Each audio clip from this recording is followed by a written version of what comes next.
मेरे प्रिय विद्यार्थियों, कैसे हो? उम्मीद है तुम लोग बढ़िया होंगे। घर पे रहिए, सुरक्षित रहिए और समय समय से पढ़ाई कीजिए। आज हम शुरू करने जा रहे हैं यूनिट 9, जिसका नाम है कोऑर्डिनेशन केमिस्ट्री, उप सहसंयोजक रसायन। तो ध्यान दीजिए बाबू, केमिस्ट्री का यह एक ऐसा ब्रांच होता है, केमिस्ट्री का यह एक ऐसा ब्रांच होता है जिसके अंतर्गत हम लोग कोऑर्डिनेशन कोऑर्डिनेशन कंपाउंड के बारे में अच्छी तरह अध्ययन करते हैं। उसे कोऑर्डिनेशन केमिस्ट्री कहते हैं। कोई कहेगा कोऑर्डिनेशन कंपाउंड का हिंदी बताइए, तो बोलिएगा बाबू उप सह संयोजन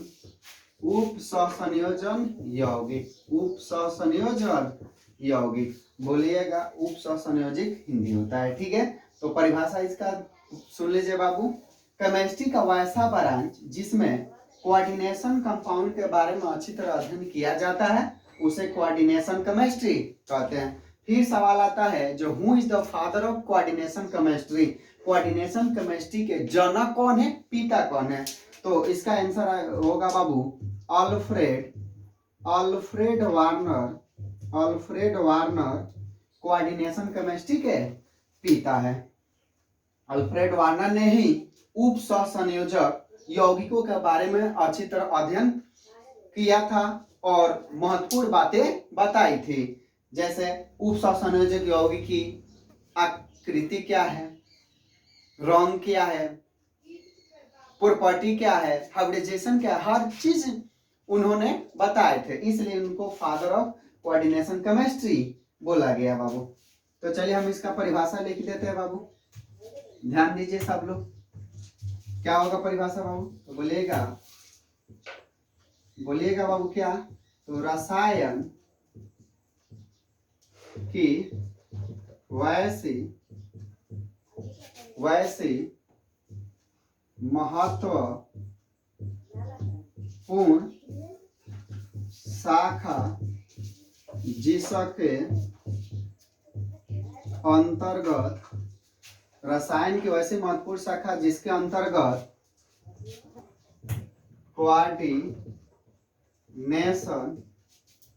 कोऑर्डिनेशन कंपाउंड के बारे में अध्ययन किया जाता है उसे कोऑर्डिनेशन केमिस्ट्री कहते हैं। कोऑर्डिनेशन केमिस्ट्री कहते हैं। कह दिया फादर ऑफ कोऑर्डिनेशन केमिस्ट्री। कौन होंगे बाबू? अभी बताए हैं, बोलिए कौन होंगे बाबू? तो बोलिएगा Alfred Warner, father of coordination chemistry. तो इसको नोट कर लीजिए बाबू, वीडियो को पॉज कर लीजिए, नोट कर लीजिए। चल नोट कर लीजिए बाबू। तो ध्यान दीजिए बाबू, केमिस्ट्री का यह एक ऐसा ब्रांच है जिसमें हम लोग कोऑर्डिनेशन कंपाउंड के बारे में अच्छी तरह अध्ययन करेंगे। जो कोऑर्डिनेशन कंपाउंड क्या है, उसकी प्रॉपर्टी क्या है, हाइब्रिडाइजेशन क्या है, मैग्नेटिक प्रॉपर्टी क्या, हर चीज अध्ययन हम इसमें करेंगे बाबू। तो चलिए हम लेसन में प्रवेश करते हैं। मिटा दे बाबू।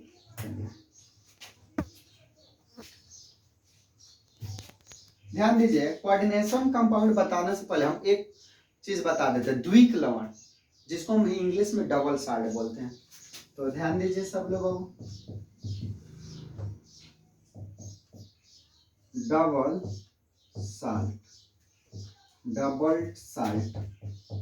डबल साल्ट हिंदी का होगा वो? तो हिंदी होगा द्विक लवण। ध्यान दीजिए बाबू, द्विक लवण क्या होता है? ध्यान दीजिए, यह एक ऐसा योगात्मक यौगिक होता है जो ठोस अवस्था में अस्थायी होता है, विलयन अवस्था में अस्थायी होता है। अर्थात जब इसको विलयन अवस्था में ले जाते हैं तो ये क्या होता है, अपने आयनों में वियोजित हो जाता है। जितने भी इसके अवयवी कण होते हैं आयनों में टूट जाते हैं, मतलब अपने ऊपर चार्ज ला देते हैं। आयन किसे कहते हैं, जिसपे चार्ज हो, या तो पॉजिटिव या तो नेगेटिव। समझे बाबू। तो जितने भी इसके अवयवी कण होते हैं वो आयनों में वियोजित हो जाते हैं। जैसे बाबू ध्यान दीजिए सब लोग, उदाहरण ध्यान दीजिए, लिखते हैं बाबू ध्यान दीजिए। FeSO4 into FeSO4 into NH4 का होल ट्वाइस SO4 इंटू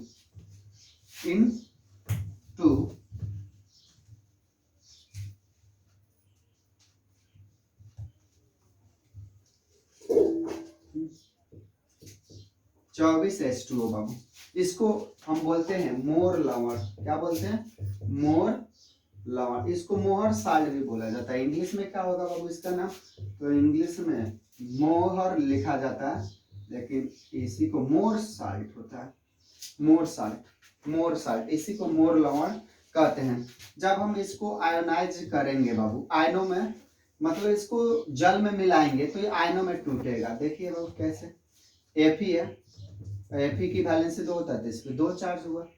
फिर क्या है NH4, एक NH4 पे 1 चार्ज, एक NH4 पे, सही से लिख देते हैं बाबू, 1 चार्ज, तो 2 है तो 2 SO4, एक यहाँ पे और एक यहाँ पे, तो 2 SO4 हो गया। और इस पे चार्ज क्या होता है बाबू, -2H2।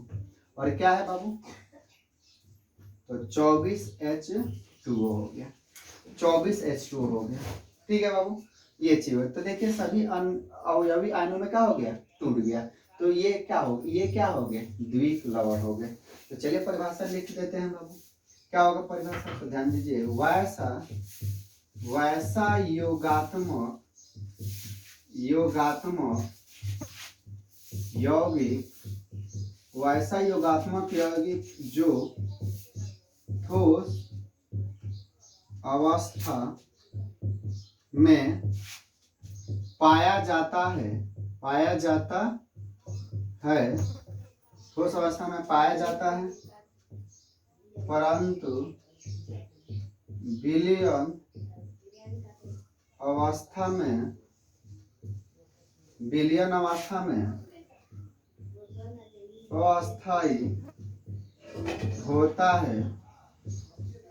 अस्थायी होता है, अर्थात अपने अवयवी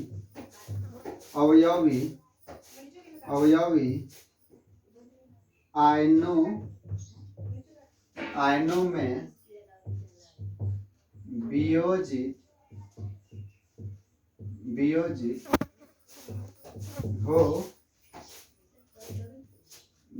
है, उसे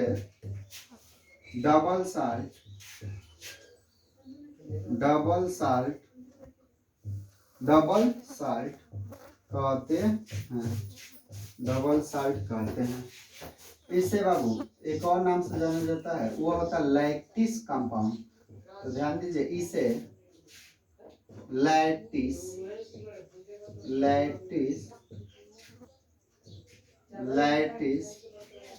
लैटिस कंपाउंड भी कहा जाता है। ये चीज होता है। तो ध्यान दीजिए, द्विक जो लवण होता है यह एक ऐसा योगात्मक यौगिक होता है। अब देखिए योगात्मक यौगिक क्या होता है, तो ध्यान दीजिए, वह ऐसा यौगिक जो 2 लवणों से मिलकर बना हो। देखिए 2 लवण से मिलकर बना है, FeSO4 और NH4 के होल ट्वाइस SO4, 2 लवण से मिलकर बना होना। और दूसरी बात होता है बाबू, जो दोनों लवण एक ही मोल हो, मतलब उनकी मोलों की संख्या क्या हो, समान हो। देखिए FeSO4 1 मोल है और NH4 भी 1 मोल है। मोल कैसे डिटरमाइन होता है, कोफिशिएंट से। देखिए कोफिशिएंट कुछ नहीं तो 1 मानेंगे, इसका कोफिशिएंट कुछ नहीं है तो 1 मानेंगे। तो दोनों क्या है, एक यूनिमोलर फॉर्म में है, तो हम कहेंगे दोनों के मोलों की संख्या समान है। अतः ये क्या हुए बाबू, योगात्मक यौगिक हुए बाबू। तो परिभाषा लिखवाए, वैसा योगात्मक यौगिक जो ठोस अवस्था में पाया जाता है परंतु विलयन अवस्था में अस्थायी होता है, अर्थात अपने आयनों में वियोजित हो जाता है, उसे द्विक साल्ट कहते हैं। इसके एक और नाम से जाना जाता है बाबू लैटिस कंपाउंड, जालक यौगिक। क्या होता है हिंदी इसका? जालक यौगिक के नाम से जाने जाते हैं। जैसे एक उदाहरण बाबू FeSO4 NH4 का 2 whole twice SO4 into 24H2, इसको मोर लवण या मोहर साल्ट भी कहा जाता है। ये सारे के सारा आयनों में क्या हुआ है? वियोजित हुआ है। तो ये आयनों में वियोजित मतलब ये क्या हुआ है? जलीय विलयन में गया तब टूटा है। किसी देखिए कोई भी लवण होते हैं जल में घुलाओगे तब आयन में वियोजित होते हैं, तो इसको जल में मिलाएं। देखिए एक्यू मतलब होता है एक्वस, क्या होता है बाबू? एक्वस मतलब जलीय विलयन, ठीक है। जल में मिलाएं तो क्या होगा? ये अपने आयनों में वियोजित होगा। चलिए इसको हम भी जलीय विलयन में ले जाते हैं, एक्यू लिख देते हैं। एक्यू मतलब होता है एक्वस जलीय विलयन। तो इसको नोट कर लीजिए। नोट कर लिए बाबू? चलिए नोट कर लिया, मिटा देते हैं। वीडियो को पॉज करके नोट कर लीजिए। कर लिया है? चलिए मिटा देते हैं बाबू। अब कुछ इसकी इंपॉर्टेंट बातें हैं जो देख लिया जाए, पढ़ लिया जाए बाबू। चलिए प्रथम इंपॉर्टेंट बात है, इसमें आयनिक बॉन्ड पाया जाता है। इसमें आयनिक बॉन्ड पाया जाता है। आयनिक बॉन्ड पाया जाता है। आयनिक बॉन्ड बुझते हो बाबू? वैसा बंधन जिसमें इलेक्ट्रॉनों का स्थानांतरण से बना हो। एक मेटल इलेक्ट्रॉन त्याग दिया, दूसरा जो नॉन मेटल इलेक्ट्रॉन ग्रहण कर लिया और ग्रहण करके कंपाउंड का निर्माण कर लिया, तो वैसे बंधन को हम क्या कहते हैं? आयनिक बॉन्ड कहते हैं। तो इसमें आयनिक बॉन्ड पाया जाता है। नेक्स्ट बात, इसमें धातु की वाइलेंसी, वाइलेंसी मतलब क्या होता है? संयोजकता। धातु की वाइलेंसी क्या होती है बाबू? नॉर्मल होती है, नॉर्मल होती है, सामान्य होती है। देखिए सामान्य का मतलब हुआ जो धातु है वो अपना जो फिक्स वैलेंसी वही दर्शाएंगे, एक से ज्यादा वैलेंसी को नहीं दिखाएंगे। जैसे Fe+2 ही दिखा रहा है, +3 +4 नहीं दिखा है। कहीं कहीं Fe जो होता है +3 +4 +5 भी दिखाता है, क्योंकि बाबू ये ट्रांजिशन एलिमेंट है, डी ब्लॉक के तत्व है, और डी ब्लॉक के तत्व आप जानते हैं एक से ज्यादा वैलेंसी को दिखाते हैं। जैसे Fe ध्यान दीजिए +2 +3 सबसे ज्यादा मैग्नीज दिखाता है, +1 +2 +3 +4 +5 +6 +7, मतलब 1 से लेके +7 तक दिखाता है मैग्नीज। तो मैग्नीज एक ऐसा डी ब्लॉक के तत्व है, इसको संक्रमण धातु भी कहते हैं, जो अपने सबसे उच्चतम वैलेंसी को दिखाता है, 1 से लेके +7 तक दिखाता है बाबू। कई बार एग्जाम में पूछा गया है जे निम्न में किस धातु का उच्चतम संयोजकता होती है, तो मैग्नीज का +1 से +7 तक दिखाता है। तो ये चीज होता है। तो लिखा है इसमें धातु की वैलेंसी नॉर्मल होती है, मतलब जो धातु होगा एक ही वैलेंसी दिखाएगा, एक से ज्यादा संयोजकता को प्रदर्शित नहीं करेगा, ये मतलब होगा। चलिए तीसरी बातें है बाबू, ध्यान दीजिए। इसमें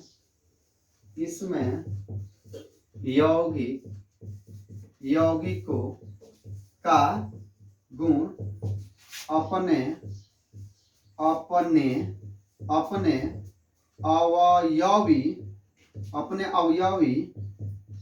अपने अवयवी यौगिकों के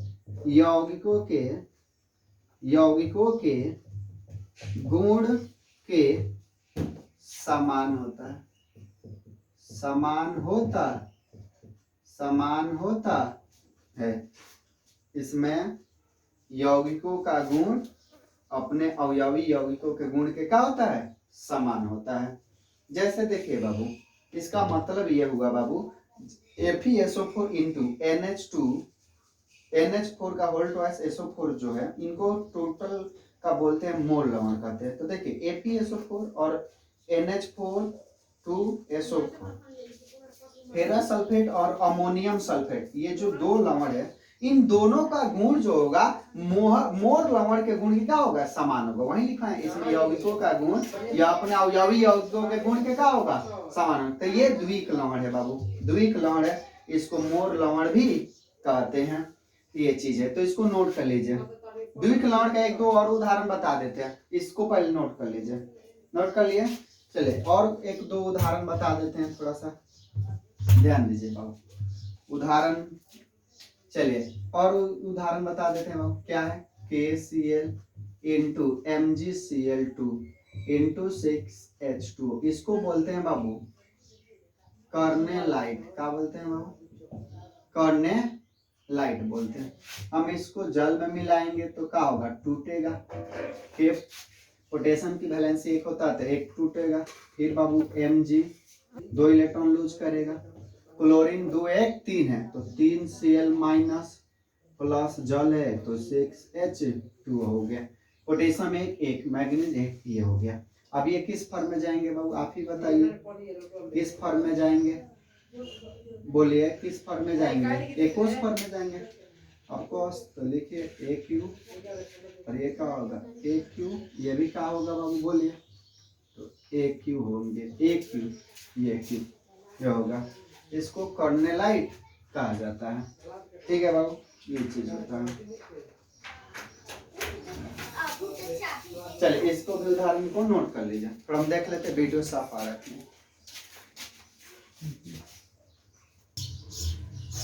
ठीक है बाबू, वीडियो बढ़िया आ रहा है। चलिए तो ये उदाहरण लिख लिए हैं बाबू। चलिए मिटा देते हैं बाबू इसको हम। तो हम लोग द्विक लवण पढ़ लिए बाबू, अच्छी तरह अध्ययन कर लिए। चलिए मिटा देते हैं बाबू। चलिए अब हम शुरू करने जा रहे हैं बाबू। क्या? तो वो है कॉम्प्लेक्स, या इसी को कहते हैं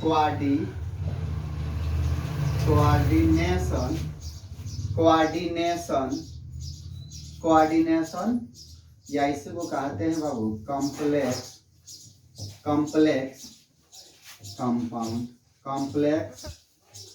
कंपाउंड। डी है बाबू। चलिए बढ़िया से बना देते। कोऑर्डिनेशन कंपाउंड या इसी को कॉम्प्लेक्स कंपाउंड कहते हैं। हिंदी में क्या होता है बाबू? तो हिंदी होगा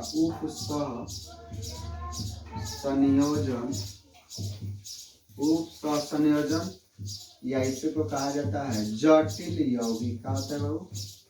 जटिल यौगिक। और भी नाम होता है बाबू,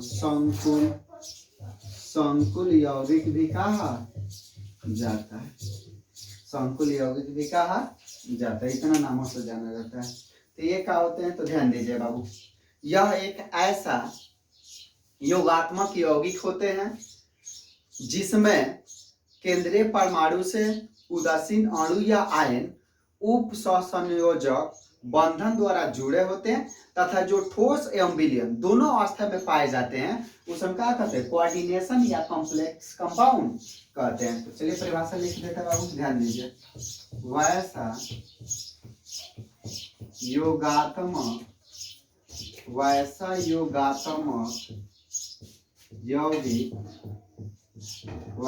योगात्मक यौगिक जो या वैसा योगात्मक यौगिक जिसमें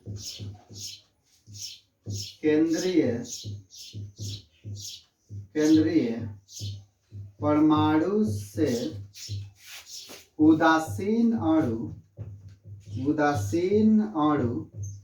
उदासीन अणु या आयन, वैसा योगात्मक यौगिक जिसमें केंद्रीय परमाणु से उदासीन अणु या आयन, जिसको हम लिगेंड कहेंगे, आगे हम क्लियर कर लेंगे, आगे हम बताएंगे ये क्या होता है। अभी आप पे ध्यान दीजिए परिभाषा। आयन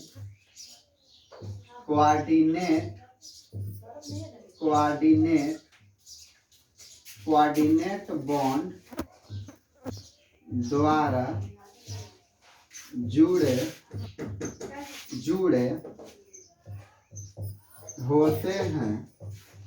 होते हैं तथा जो ठोस एवं विलयन अवस्था में पाया जाता है उसे कोऑर्डिनेशन कंपाउंड या कॉम्प्लेक्स कंपाउंड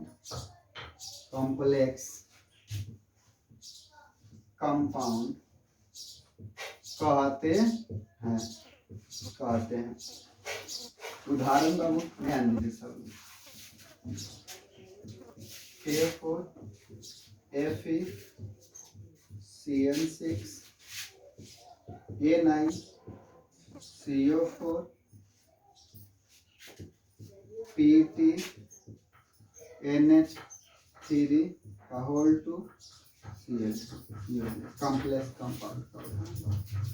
ठीक है, ध्यान दीजिए और परिभाषा पुनः समझ लीजिए बाबू। क्या है तो ध्यान दीजिए, क्या है वैसा योगात्मक यौगिक जिसमें केंद्रीय परमाणु से, पहले केंद्रीय परमाणु क्या होता है तो ध्यान दीजिए, यह एक ऐसा परमाणु होता है जिसकी संख्या कम होती है और जो उच्चतम वाले संयोजकता को दर्शाता है वही क्या होता है केंद्रीय परमाणु। अब देखिए इसमें FeCN6 में Fe की संख्या कम है और दूसरी बात ये अपने वैलेंसी एक से ज्यादा दिखाता है और तो ये क्या हुआ केंद्रीय परमाणु हुआ। निकल में इसकी संख्या कम है, ये आपका केंद्रीय परमाणु, ये इसमें प्लेटिनम की संख्या कम है और ये अधिकतम वैलेंसी को दिखाता है, इसलिए क्या हुआ ये केंद्रीय परमाणु हुआ। Pt का हुआ केंद्रीय परमाणु हुआ। ठीक है, तो परिभाषा लिखवा है वैसा योगात्मक यौगिक जिसमें केंद्रीय परमाणु से उदासीन अणु या आयन कोऑर्डिनेट बॉन्ड द्वारा जुड़े होते हैं तथा जो ठोस एवं विलयन दोनों अवस्था में पाया जाता है उसे कॉम्प्लेक्स कंपाउंड कहते हैं। तो ये इसका उदाहरण हो गया। कॉम्प्लेक्स कंपाउंड पहचाने का एक नॉर्मल उपाय होता है बाबू जिसमें बड़ा कोष्ठ या छोटा कोष्ठ मौजूद होगा। कोई यौगिक है जिसमें बड़ा या छोटा कोष्ठ दिखाई देगा बाबू तो वो क्या होगा बाबू कोऑर्डिनेट कंपाउंड या कॉम्प्लेक्स कंपाउंड। तो यही होता है आसान पहचानने का। तो इसको लिख लीजिए बाबू, परिभाषा को नोट कर लीजिए, फिर हम इम्पोर्टेंट बातें पे चलते हैं। नोट कर लिए बाबू, चलिए इम्पोर्टेंट बातें हम शुरू करते हैं। एरो चिन्ह में ध्यान दीजिए बाबू, इसमें आयनिक एंड लिख देते पूरी आयनिक तथा कोऑर्डिनेट बॉन्ड।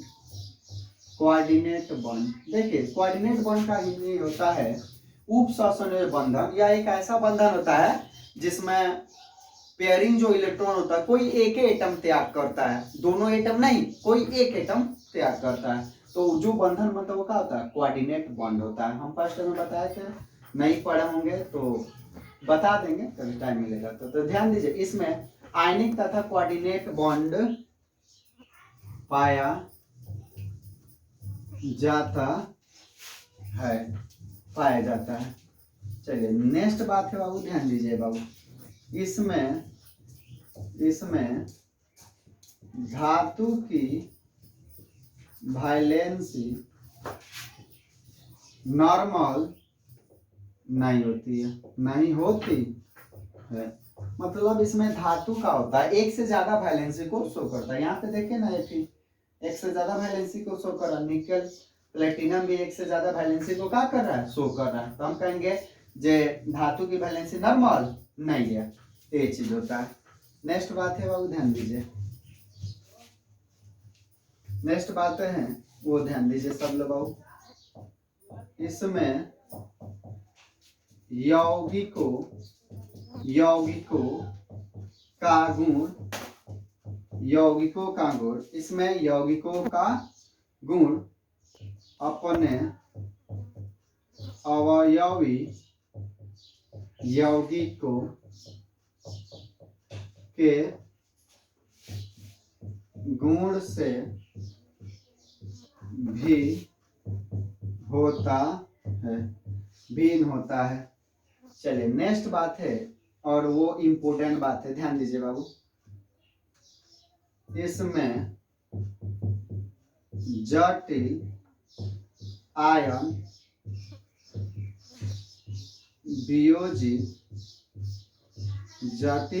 वियोजित नहीं होते हैं।